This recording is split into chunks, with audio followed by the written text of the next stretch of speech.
Bismillah. Assalamualaikum warahmatullahi wabarakatuh.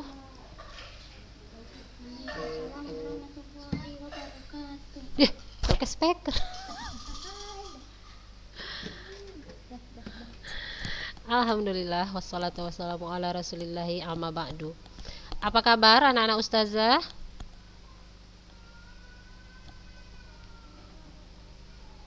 Masya Allah. Masya Allah, tabarakallah. Taqabbalallah minna wa minkum ya anak-anak ustazah. Telat nggak apa-apa ya.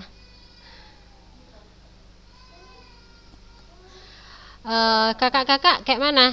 Pada sehat kan? Masya, Masya Allah. Kayak mana lebarannya? Iya, jaga-jaga kesehatan ya kak. Kalau nggak penting-penting, nggak usah keluar ya. Kalau memang butuh, barulah keluar. Baik, siap untuk memulai pelajaran prakarya hari ini? Masya Allah, Mutia Syarifah. Kita memulai ya. Minggu depan kita insya Allah udah masuk ke ujian praktek ya kak, anak-anak ustazah. Nah, perhatikan materi kita di hari ini untuk persiapan minggu praktek, ujian praktek minggu depan ya. Nah, kita sebelum libur hari raya Idul Fitri kita sudah mempelajari bab sayur-sayuran ya kak ya. Nah, kita sudah belajar tentang manfaat kandungan dan manfaat sayuran. Nah, silahkan buka lagi catatannya. Nah, bagi yang mencatat, maka bersyukurlah ya, ada yang bisa dibuka. Bagi yang tidak mencatat, merugilah ya kan. Ingat kita otak kita ini terbatas ya kak, daya simpannya ya. Ada orang yang memang nyimpannya bagus, ada yang begitu dengar besoknya lupa gitu. Nah, untuk itu makanya kita disuruh mencatat ya. Ilmu itu diikat dengan cara mencatat. Nah, anak-anak ustazah, kandungan dan manfaat sayuran. Nah, sayuran kangkung, minggu lalu ustazah sudah sebelum libur ustazah sudah menjelaskan apa manfaat dari kangkung. Terus jagung, ya kan? Jagung ini adalah sayuran yang dikonsumsi apanya, Kak? Anasya Ulia?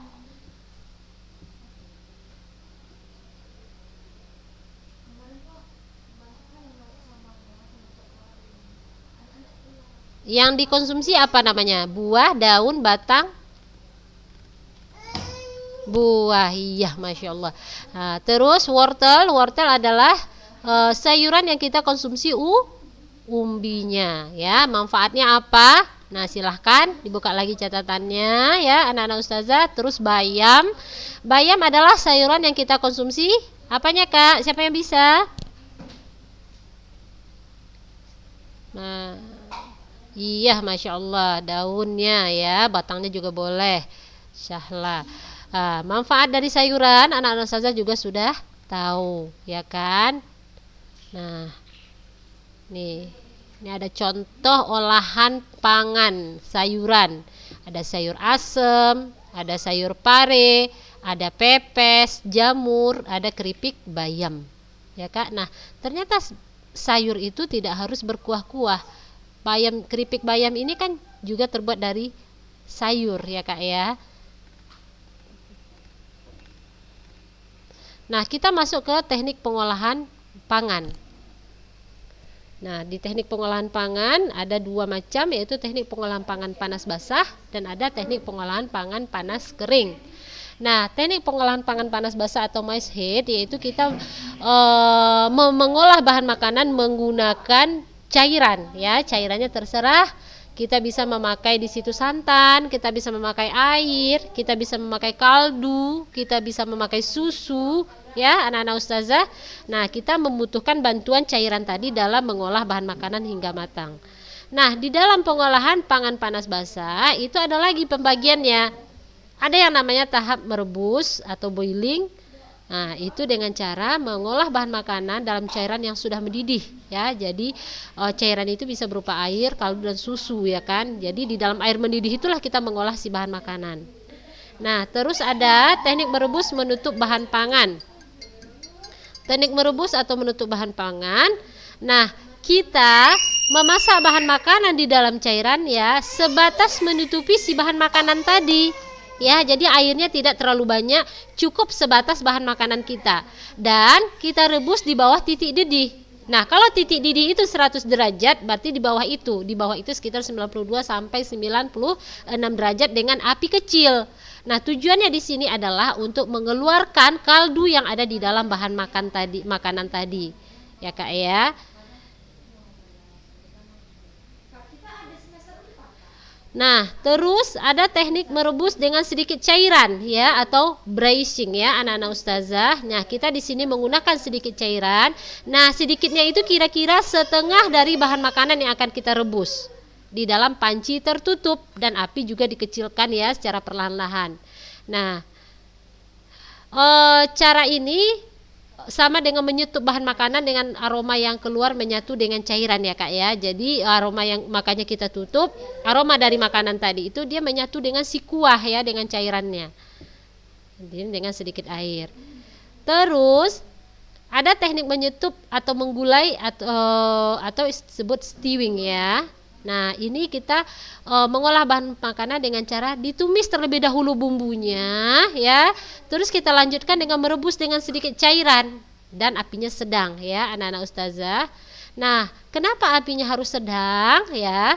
Tujuannya adalah untuk agar aroma dari bahan masakan keluar dengan sempurna. Makanya apinya dikecilkan, disedangkan ya Kak ya.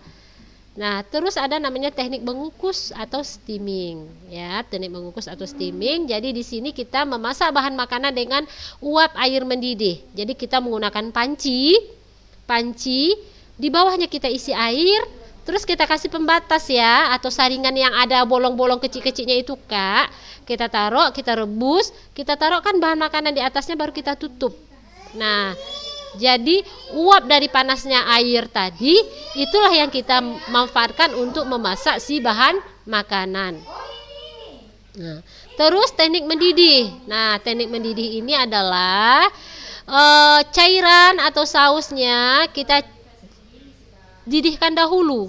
Nah, baru api dikecilkan. Dan baru bahan makanan tadi direbus hingga muncul gelembung-gelembung kecil pada permukaannya ya kan. Nah, teknik ini biasanya digunakan untuk membuat kaldu yang mengeluarkan ekstrak dari daging yang direbus. Ya, jadi untuk membuat kaldu biasanya simmering ini. Terus ada teknik mengetim. Teknik mengetim ini dia menggunakan dua panci, ya, panci yang berbeda ukuran ya, yang satu kecil, yang satu lebih besar. Ya. Nah, yang kedua ada teknik pengolahan bahan panas kering atau dry heat cooking. Ya, itu kita mengolah bahan makanan tanpa bantuan cairan di sini ya untuk mematangkannya. Nah, di dalam dry heat cooking ini ada lagi pembagiannya anak-anak ustazah. Yang pertama ada teknik menggoreng dengan minyak banyak. Nah, kemarin saya juga sudah menjelaskan ya Kak. Contohnya adalah membuat ayam crispy, kentang crispy, ya kan?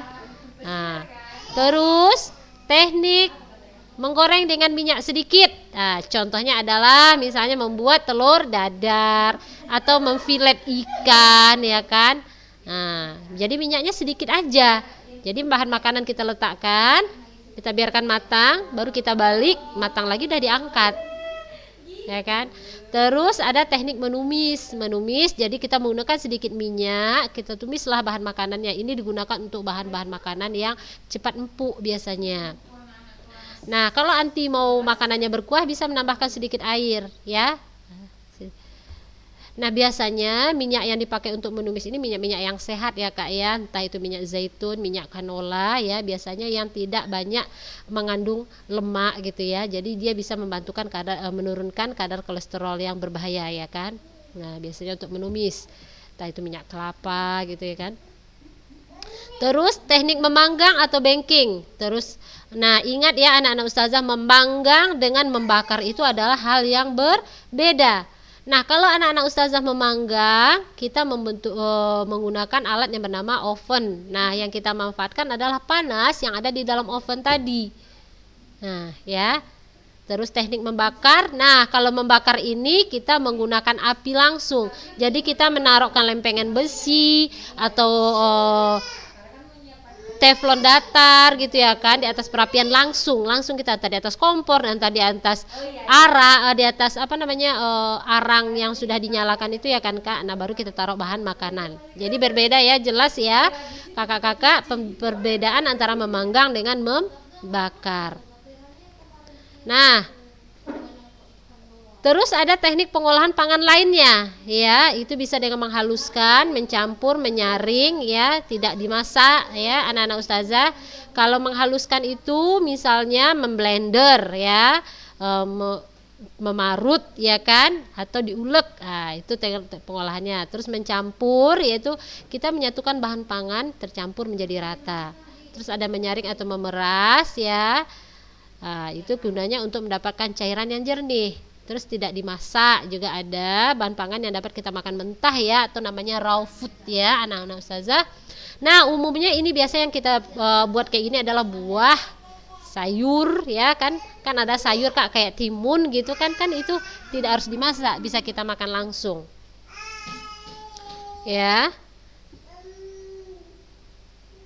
Nah selain di atas itu ada lagi namanya teknik mengasap, mengetim, dan menyangrai. Jadi anak-anak ustazah di dalam memasak ini ya, di dalam pengolahan makanan banyak sekali macam-macam teknik ya. Jadi kita tidak dibatasi dari yang kita pelajari tadi, macam-macam lagi teknik. Nah yang itulah contoh-contohnya yang kita pelajari tadi. Nah selanjutnya kita masuk ke pembuatan pengolahan bahan pangan sayuran menjadi makanan dan minuman kesehatan. Nah, contohnya adalah di sini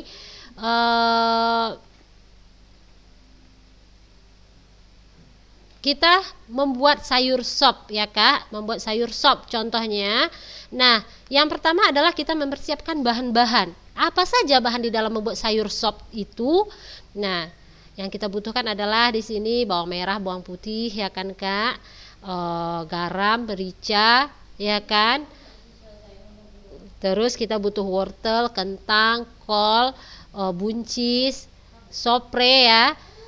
Terserah apa. Kalau sayur sop ini dia bebas Kak, apa aja mau kita masukkan ke situ, selera masing-masing. Nah itu termasuk kelompok bahan ya anak-anak ustazah. Terus ada yang namanya alat di dalam kita memasak sayur sop ini. Apa alatnya yang kita butuhkan? Yang pertama adalah kompor, wajannya yang melengkung ya, karena kita mau memasak makanan berkuah ya Kak ya. Boleh panci juga boleh ya.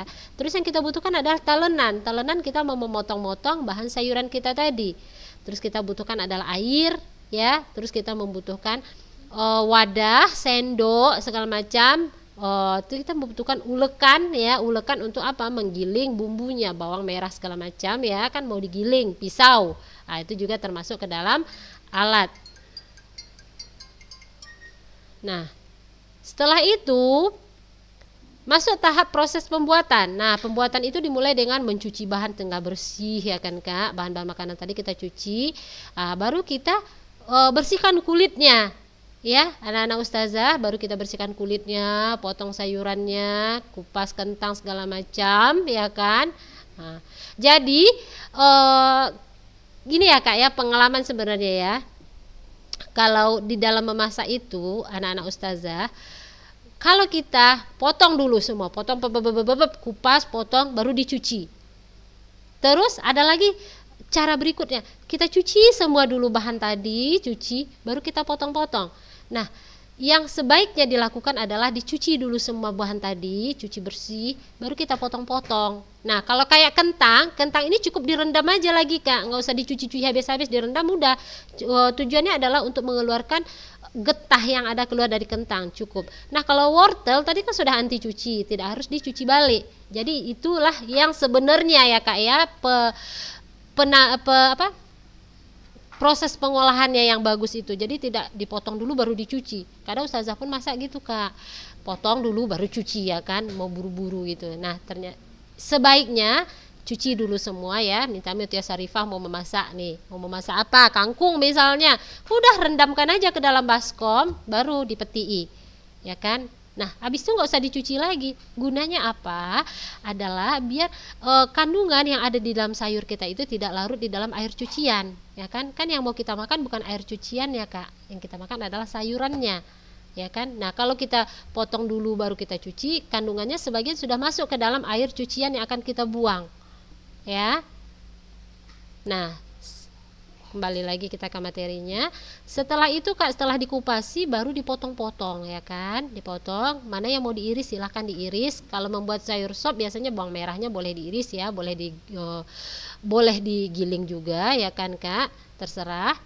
Nah, terus baru ceker ayamnya dibersihkan, ya kan. Kalau ceker ayam ini kuku-kukunya, terus kulit-kulit yang menempel di ceker ayam itu kan semua harus dibuang, ya kan. Nah, baru selanjutnya didihkan air di dalam panci.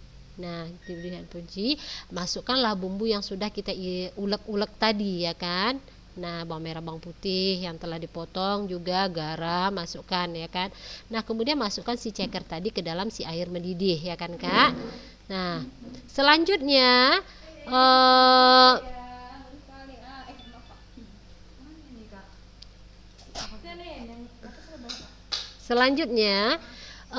kalau mau bawang merahnya ditumis itu juga boleh, ya kan Kak. Ada sebagian orang memang tidak menggunakan minyak sama sekali, jadi langsung masukkan. Tapi kalau mau ditumis juga silahkan. Nah, juga bumbu uleknya juga boleh ditumis. Kenapa Mutia? Nah, setelah itu kan Kak, setelah si ceker tadi kira-kira kaldunya sudah keluar dengan sempurna, dia sudah matang, barulah kita masukkan si bahan-bahan sop tadi. Apa? Kentang, wortel, buncis, ya. Nah, kalau dia pakai kol atau kubis itu terakhir. Kenapa? Kol itu dia lebih cepat empuknya.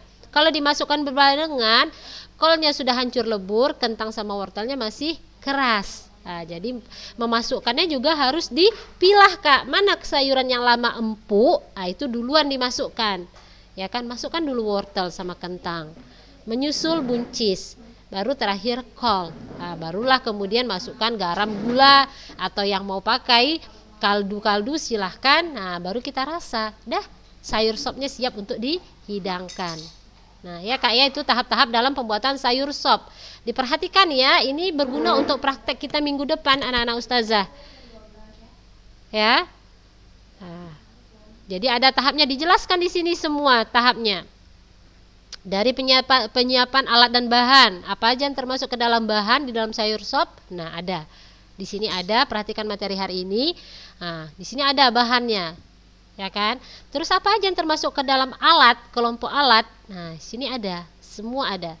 Nah, masuk ke dalam tahap-tahap proses pembuatan namanya itu apa tahapnya? Mencuci, mengupas, memotong, ya kan, mengiris bawang, membersihkan ceker, kemudian mendidihkan air, mengulek bumbu, terus masukkan ceker tadi ke dalam air mendidih. Setelah itu tumis irisan bawang merah, kemudian masukkan bumbu ulek bawang merah tadi yang sudah mulai tercium wangi yang waktu ditumis, masukkan ke dalam air mendidih, ya kan.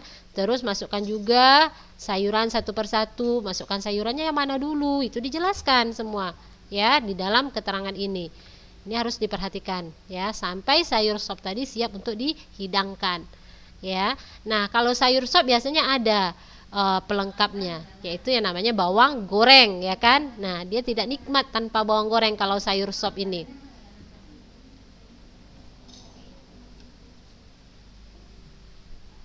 Nah, ini dia Kak. Nah, ini penyajiannya. Nah, ini contoh penyajiannya sayur sop tadi. Dia ditaruh di dalam mangkok, ya kan Kak. Terus kalau mau ditaburi bawang goreng silahkan. Nah, penyajiannya. Nah, oke.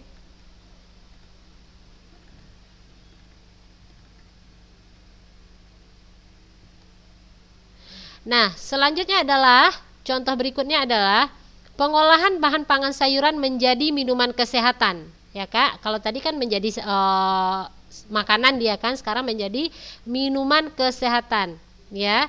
Di sini kita akan melihat membuat jus, ya, jus wortel dan tomat. Ya, ini contohnya. Kalau tadi kan jadi makanan, ini sekarang kita buat jadi minuman. Persiapannya adalah alat dan bahan, ya, bahan dan alat. Yang pertama adalah bahan apa saja yang kita butuhkan di dalam membuat jus wortel tomat tadi. Kita membutuhkan yang namanya wortel dan tomat, ya. Terus kita membutuhkan yang namanya madu, ya. Kalau tidak mau pakai madu juga boleh memakai gula secukupnya. Terus kita membutuhkan es batu, terus juga membutuhkan namanya air ya Kak ya, itu termasuk kelompok bahan ya. Setelah itu kita membutuhkan yang namanya alat.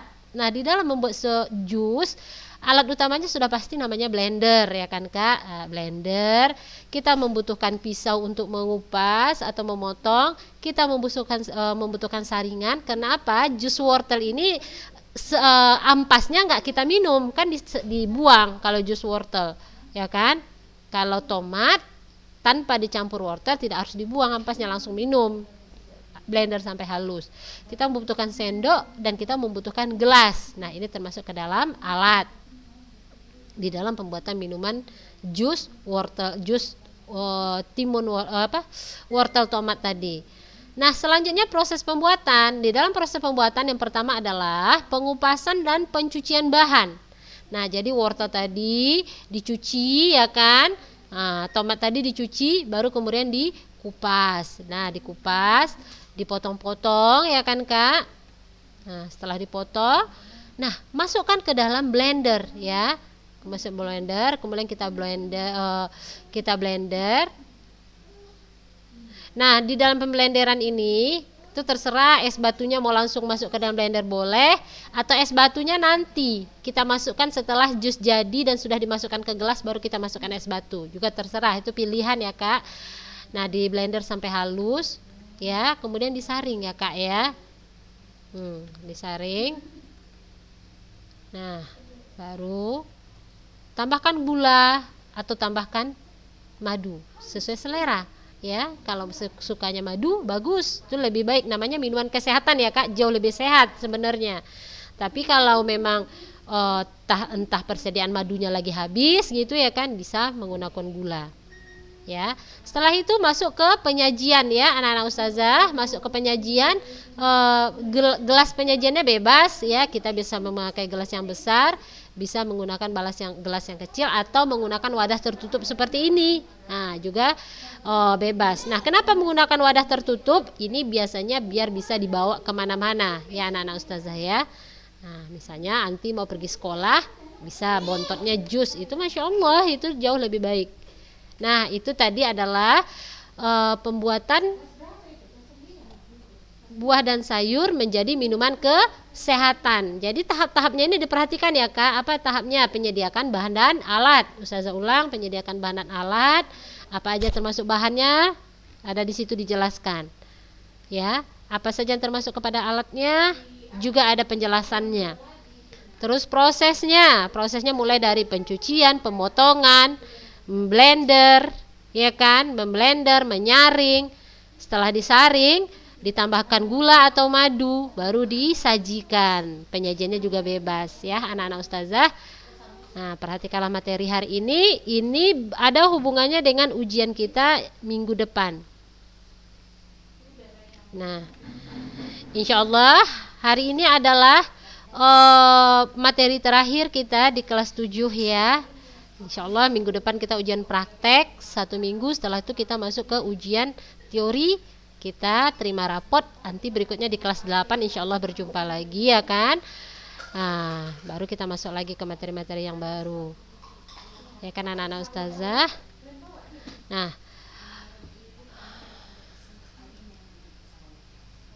Nah, kakak-kakak, anak-anak ustazah, ada nggak yang mau ditanyakan?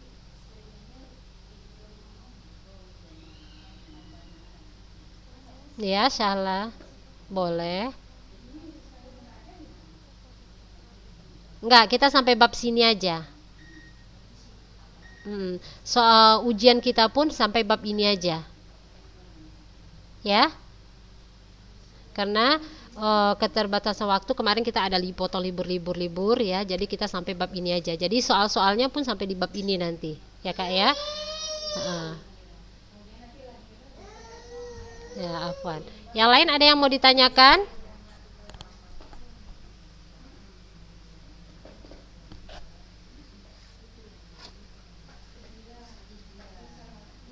Baik.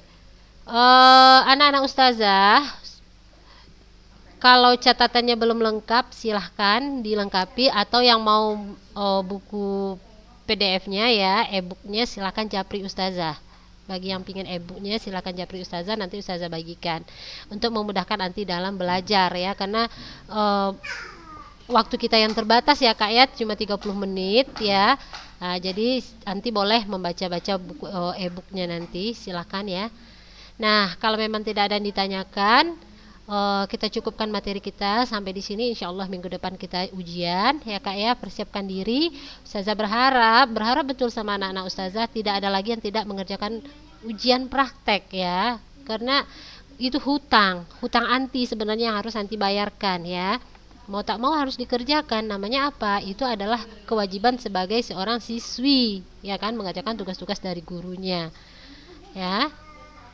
Nah, jadi bagi yang biasanya rajin mengerjakan tugas, Masya Allah ya anak-anak ustazah.